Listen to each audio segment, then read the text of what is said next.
Hello friend, welcome back to my channel. तो आज हम देखने वाले हैं एक्टिवेशन ऑफ बी सेल। तो फ्रेंड्स, वीडियो स्टार्ट करने से पहले जो लोग मेरे चैनल पे न्यू है प्लीज़ मेरे चैनल को सब्सक्राइब कीजिए। चलिए स्टार्ट करते हैं।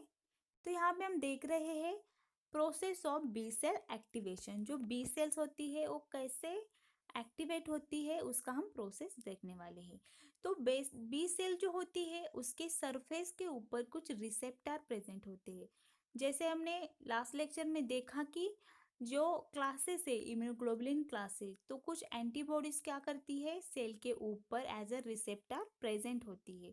तो यहाँ पे जो बी सेल्स होती है उसके सरफेस के ऊपर आईजीएम और आईजीडी टाइप की जो इम्यूनोग्लोबुलिन क्लासेस के एंटीबॉडीज होती है, जो मोनोमेरिक एंटीबॉडीज होती है, वो सेल के ऊपर प्रेजेंट होती है सरफेस के ऊपर एज ए रिसेप्टर। तो अगर कोई भी एंटीजन हमारी बॉडी में एंटर करता है तो ये जो बी सेल के रिसेप्टर है उसके साथ वो एंटीजन बाइंड हो जाता है, बिकॉज ये बी सेल के रिसेप्टर उसको रिकॉग्नाइज करते हैं। और रिकॉग्नाइज करने के बाद एंटीजन के इपिटोप के साथ एंटीबॉडीज और इस रिसेप्टर जो है वो बाइंड हो जाते हैं। और एक बार ये बाइंड हो जाते हैं तो वहाँ पे हो जाएगी एंडोसाइटोसिस। तो रिसेप्टर के साथ ही उस पैथोजन की या एंटीजन को एंडोसाइटोसिस हो जाएगी। और एंडोसाइटोसिस होने के बाद सेल के अंदर फॉर्म हो जाएगा एंडोजोम, जहाँ पे होगा रिसेप्टर और रिसेप्टर पे बाइंड हुआ एंटीजन। तो ये जो एंडोसोम है वो फ्यूज होता है लाइसोसोम के साथ। और आपको पता ही है कि जो लाइसोसोम होता है उसके अंदर बहुत सारे एंजाइम्स होते हैं, वो क्या कर देंगे एंटीजन को किल कर देंगे। और किल करने के बाद उस एंटीजन का हो जाएगा डाइजेशन और प्रोसेसिंग। और प्रोसेसिंग के बाद क्या होता है एंटीजन की पेप्टाइड फॉर्म हो जाती है। तो पेप्टाइड फॉर्मेशन हो जाने के बाद बी सेल के अंदर कुछ एंडोप्लाज्मिक रेटिकुलम पे भी प्रेजेंट होते हैं। तो वो एंडोप्लाज्मिक रेटिकुलम क्या कर देंगे एमएससी क्लास 2 मॉलिक्यूल को सिंथेसिस करते हैं। तो एमएससी क्लास 2 मॉलिक्यूल सिंथेसाइज हो जाता है, पेप्टाइड का भी फॉर्मेशन हो जाता है। तो ये जो एमएससी क्लास 2 मॉलिक्यूल है ये पेप्टाइड को क्या करता है प्रेजेंट करता है सेल के सरफेस के ऊपर। और वो प्रेजेंट करता है पेप्टाइड को टी हेल्पर सेल को। तो टी हेल्पर सेल जो होती है उसके सरफेस के ऊपर भी टी हेल्पर रिसेप्टर प्रेजेंट होते हैं, जो एमएससी क्लास 2 मॉलिक्यूल के थ्रू जो पेप्टाइड प्रेजेंट की थी उसको रिकॉग्नाइज करने का काम करते हैं। एक बार एमएससी क्लास 2 मॉलिक्यूल के थ्रू पेप्टाइड जो प्रेजेंट हुई थी उसे टी हेल्पर सेल के रिसेप्टर रिकॉग्नाइज करते हैं, तो टी हेल्पर सेल का एक्टिवेशन हो जाता है। तो यहाँ पे टी हेल्पर सेल एक्टिवेट हो गई है। तो इसके एक्टिवेशन के बाद ये प्रोलिफरेट हो जाएगी और क्लोनल एक्सपांशन करेगी। तो बहुत सारे क्लोन बना देगी टी हेल्पर सेल। और उस क्लोन से क्या हो जाएगा एक सब्सटेंस रिलीज हो जाएगा जो साइटोकाइंस नाम का होता है। और ये जो साइटोकाइंस होता है वो क्या कर देगा फिर से जाके बी सेल के रिसेप्टर के ऊपर बाइंड हो जाएगा। तो वहाँ पे एक बार जाके बैठेगा तो बी सेल का भी एक्टिवेशन हो जाएगा। और बी सेल एक्टिवेट हो जाने के बाद एक क्लोनल एक्सपांशन कर देगी और डिफरेंशिएटेड होगी into memory cell and plasma cell में। तो ये जो प्लाज्मा सेल है ये बना देगी आईजीएम टाइप ऑफ एंटीबॉडीज। और ये जो मेमोरी सेल है वो क्या कर देगी अगर उसी सेम एंटीजन का फिर से इन्फेक्शन होता है तो यहाँ पे मेमोरी सेल प्लाज्मा सेल बना देगी और वहाँ से एंटीबॉडीज का सिक्रीशन हो जाएगा। तो ये सारी प्रोसेस जो बी सेल एक्टिवेशन की है यही हम डायग्रामेटिकली देखेंगे। तो यहाँ पे आप देख सकते हैं ये है बी सेल और यहाँ पे है आईजीडी और IgM monomeric form of receptor जो बी सेल के सरफेस के ऊपर प्रेजेंट है। तो ये है एंटीजन, कोई भी पैथोजन है या कोई भी एंटीजन यहाँ पे आके बाइंड हो जाता है इसका इपिटोप एंटीबॉडीज के और आईजीडी रिसेप्टर के साथ बाइंड हो जाता है।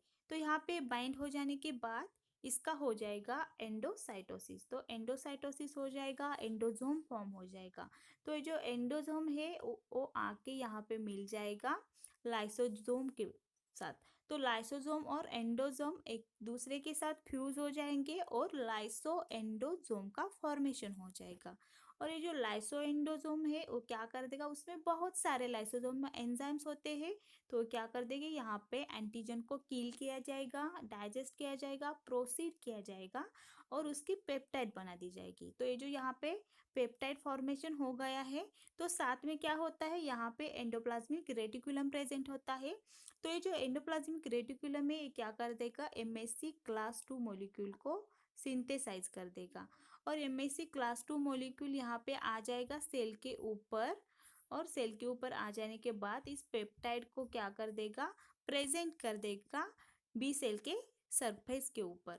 तो ये था पेप्टाइड का presentation to the T helper cell. तो एक बार ए बी सेल क्या कर देगी, एमएससी क्लास 2 मॉलिक्यूल के थ्रू पेप्टाइड को प्रेजेंट कर देगी टी हेल्पर सेल को। तो ये है टी हेल्पर सेल। इसके ऊपर भी कुछ रिसेप्टर्स होते हैं, कुछ लिगेंड्स प्रेजेंट होते हैं जो क्या करते हैं, बी सेल को एक्टिवेट करने का काम करते हैं। तो यहाँ पे जो एमएससी क्लास 2 मॉलिक्यूल क्या कर रहा है, पेप्टाइड प्रेजेंट कर रहा है टी हेल्पर सेल को। तो यहाँ पे जो टी हेल्पर सेल का जो रिसेप्टर है, टी हेल्पर रिसेप्टर, वो पहले एमएससी क्लास 2 मॉलिक्यूल को क्या कर देगा, पेप्टाइड को रिकॉग्नाइज कर देगा।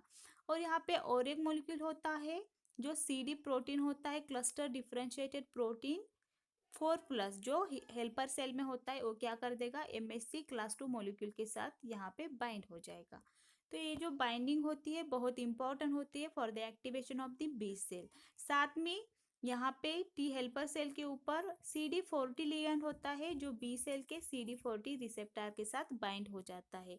और उसी तरह यहाँ पे CD28 जो होता है टी हेल्पर सेल के ऊपर, वो CD80 और CD86 के साथ बाइंड हो जाता है।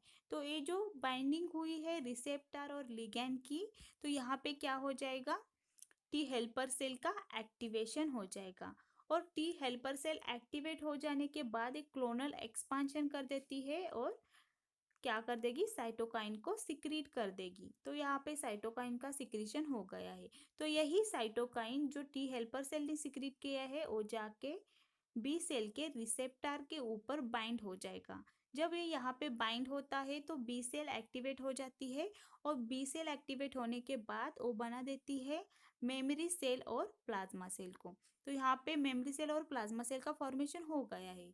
तो प्लाज्मा सेल क्या कर देगी, यहाँ पे एंटीबॉडी सिक्रीट कर देगी। और यहाँ पे जो एंटीबॉडी प्लाज्मा सेल सिक्रीट करती है वो IgM टाइप की होती है, पेंटामेरिक होती है। और ये जो मेमोरी सेल है ये क्या कर देगी, अगर फिर से सेम पैथोजन का इन्फेक्शन होता है, री इन्फेक्शन होता है, तो यहाँ पे मेमोरी सेल क्या कर देगी, प्लाज्मा सेल बना देगी और प्लाज्मा सेल से बन जाएगी एंटीबॉडीज। तो फ्रेंड्स ये था activation process of B cells. अगर ये वीडियो आपको पसंद आई हो तो मेरे चैनल को लाइक कीजिए, शेयर कीजिए और सब्सक्राइब कीजिए।